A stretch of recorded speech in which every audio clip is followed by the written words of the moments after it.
Hi, today I'm going to go ahead and use Chalk Couture ink, the black today, to put on my canisters. And I got these at Walmart. They're just anchor hocking canisters that you can find anywhere. And I'm using my pantry transfer from Chalk Couture.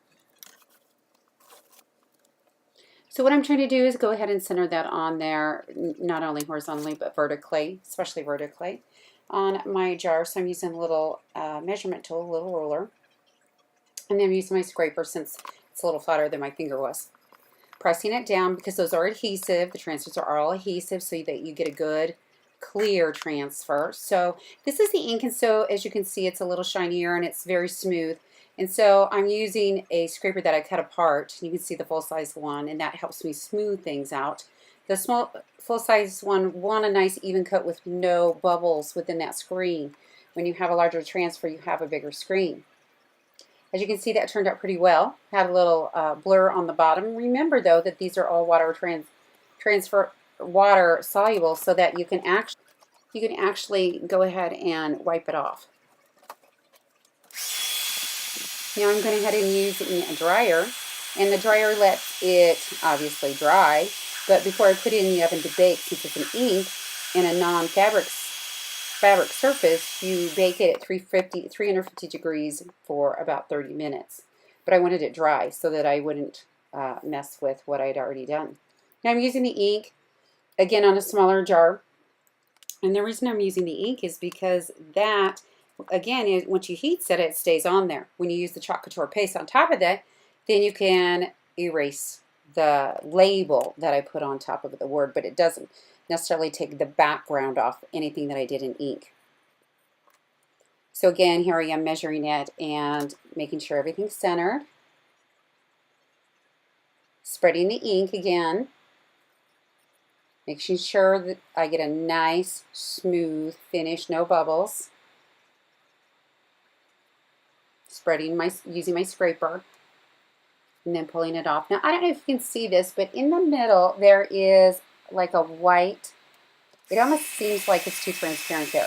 And when I started using the dryer, I thought, oh, let me see if it'll work out using the dryer. Well, I still saw, and now you can see it better when it's dry. See that little sheer whiteness or a little transparency there.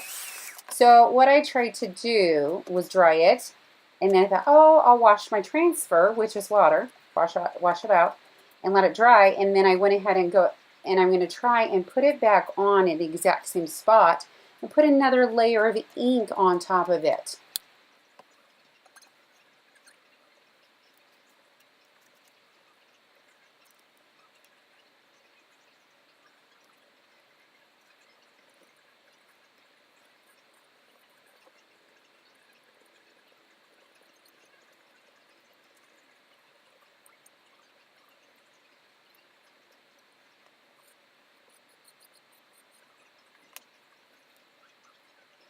Now, as you can see, once I pulled it off, it looked great on the right-hand side and also looked great on the bottom.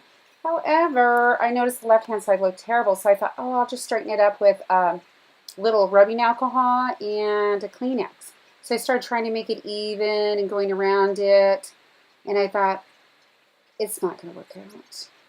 So, beauty again of Chalk Couture products is you can wipe it off since it's ink and it hasn't been heat set. I took rubbing alcohol and wiped it right off, and I thought, I'm going to just do it again. So you're seeing me going through that process of going ahead and cleaning everything, getting everything off my fingers so I don't just trudge that ink right across that glass again. So centering it and going to apply that transfer one more time to the background of the label for from the pantry set.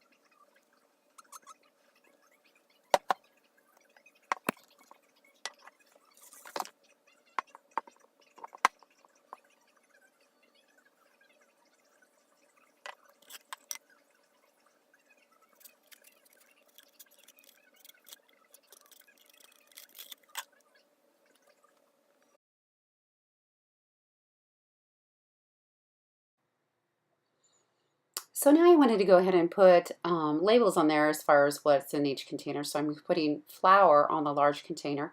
And this time I'm using the Chalk Couture paste. And the paste is always water soluble. That means if once you put it on it dries, it stays on. You can rub your hand across it. But anytime you add water with it and a washcloth, it wipes right off. That's the beauty of these projects and the products. So as you can see, I'm wiping it on nice and thin. I used a small scraper that I had cut up. And I got a little on the corner there, so I just wiped it up with a little water. Now I'm going to put the sugar on the smaller canister and trying to center that again, sticking it down, wiping the paste across it. Nice and thin layer.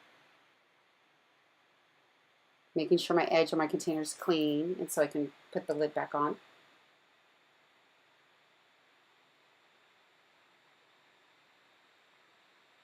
So I finally finished my canisters, flour and sugar. I'm probably going to add more to these canisters.